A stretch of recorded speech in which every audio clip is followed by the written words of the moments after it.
Halo, selamat malam, saudaraku sebangsa dan setanah air. Malam hari ini kita mau merenungkan firman Tuhan dari kitab Perjanjian Baru tentang doa Bapa kami di surga. Kita mulai berdoa. Bapa kami di surga, dikuduskanlah namamu, datanglah kerajaanmu, jadilah kehendakmu di bumi seperti di surga. Berikanlah kami pada hari ini makanan kami yang secukupnya. Dan ampunilah akan kesalahan kami, seperti kami juga mengampuni orang yang berdosa pada kami. Dan janganlah membawa kami ke dalam pencobaan, tetapi lepaskanlah kami daripada yang jahat. Karena Engkaulah yang punya kerajaan dan kuasa dan kemuliaan sampai selama-lamanya. Haleluya. Amin. Saudaraku yang dikasihi Tuhan, di dalam doa Bapa kami ada satu ayat mengatakan, Bapa ampunilah kami akan kesalahan kami, seperti kami juga mengampuni orang yang bersalah pada kami. Ini satu pengajaran yang luar biasa, saudara.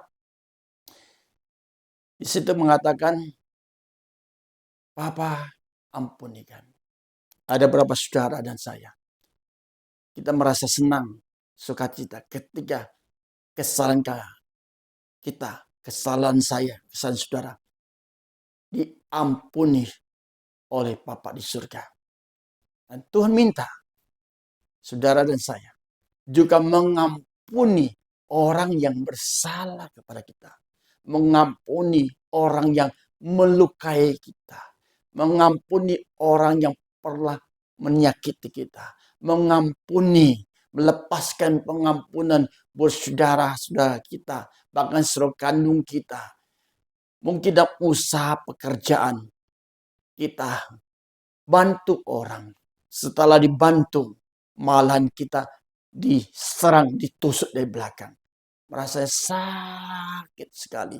Saudara, firman Tuhan mengajarkan kita, ampuni orang. Seperti Bapa di surga mengampuni kita. Tuhan mau supaya hidup saudara dan saya bebas dari ikatan ketidakmampuan untuk mengampuni. Saudaraku yang dikasih Tuhan, kita butuh kekuatan dari Tuhan untuk mengampuni kesalahan orang tanpa syarat apapun. Seperti Bapa di surga mengampuni kesalahan saya, saudara, tanpa syarat. Ketika kita sungguh-sungguh kita minta ampun, Tuhan ampuni saya. Tuhan ampuni kesalahan saya. Bahkan ampuni dosa saya. Saudaraku, apa sih bedanya kesalahan dan dosa? Kesalahan tetap kesalahan, dosa tetap dosa. Tidak ada dosa besar, tidak ada dosa kecil. Dosa tetap dosa. Kesalahan tetap kesalahan. Saudara, contohnya, kalau saya pakai baju ini terbalik pakainya, ya, yang seharusnya rapi terbalik pakai. Menurut saudara itu salah atau dosa? Kalau menurut saya salah pakai. Salah pakai, bukan berdosa. Karena saya pakai baju terbalik, itu kesalahan saya. Kalau dosa, beda. Ada dosa lahir, jadi keturunan, dosa turunan. Tapi ada juga dosa perbuatan. Dosa ada dua macam. Dosa dari turunan Adam dan Hawa, dari orang tua kita sudah berdosa, dan kita dilahirkan di keluarga apa, di keluarga seperti apa, kita juga berdosa. Ada dosa turunan. Dan setelah kita mulai sadar umur 3 tahun, 4 tahun, 5 tahun, dan seterusnya, mungkin saudara saya melakukan dosa perbuatan. Ketika lahir, hanya dosa turunan. Karena bayi tidak bisa ngomong sesuatu yang tidak benar, tidak bisa melakukan sesuatu yang tidak benar, tidak melakukan sesuatu dosa. Tapi ketika kita sudah mulai umur 3 tahun, 4 tahun, bisa bohong orang tua, bisa bohong orang lain, bisa membeda-beda, itu sudah melakukan dosa perbuatan.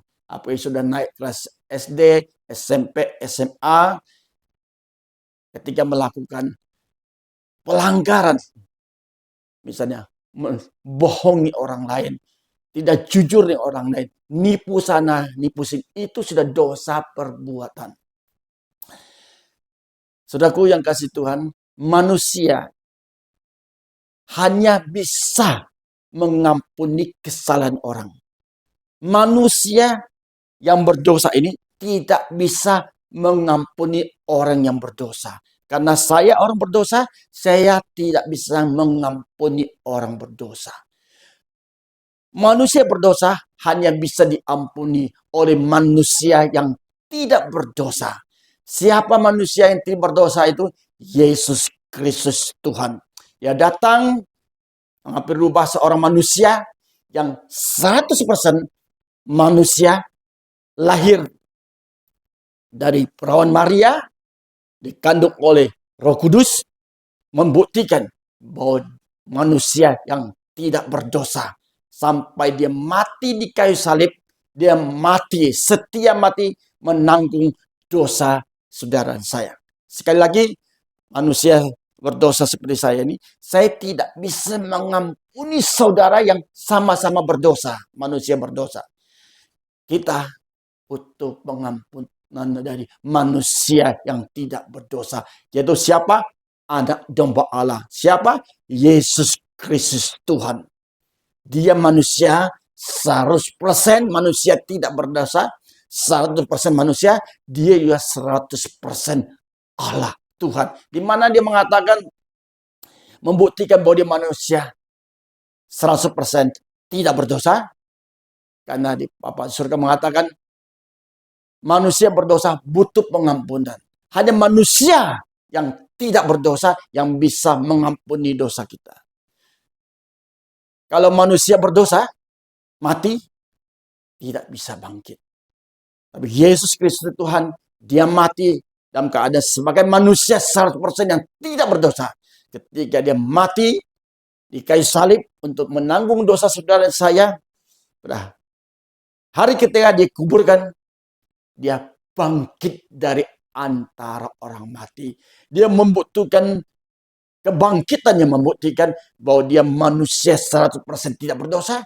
Dan kebangkitan juga membuktikan bahwa dia Tuhan. Yesus Kristus ada Tuhan satu-satunya dan juru selamat satu-satunya. Dia bangkit dari antara orang mati. Alam maut tidak sanggup, tidak bisa menahan ketuhanannya. Tidak bisa menahan ketuhan yang ada pada diri Yesus Kristus Tuhan. Dia Tuhan 100%, dia juga manusia yang tidak berdosa 100%. Terima kasih. Kiranya renungan firman Tuhan ini boleh menjadi berkat buat saudara dan saya.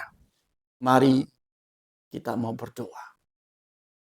Bapa kami di surga, dikuduskan namamu, datanglah kerajaanmu, jadilah kehendakmu di bumi seperti surga. Berikanlah kami pada hari ini makanan kami yang secukupnya, dan ampunilah akan kesalahan kami, seperti kami juga mengampuni orang yang bersalah pada kami.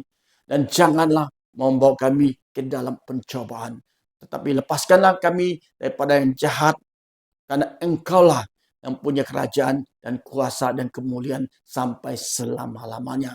Namamu terdatat di dalam kitab kehidupan anak domba Allah, yaitu Yesus Kristus Tuhan. Terima kasih. Tuhan memberkati saudara dari Sabang sampai Merauke, dari Pulau Miyaka sampai Pulau Rote.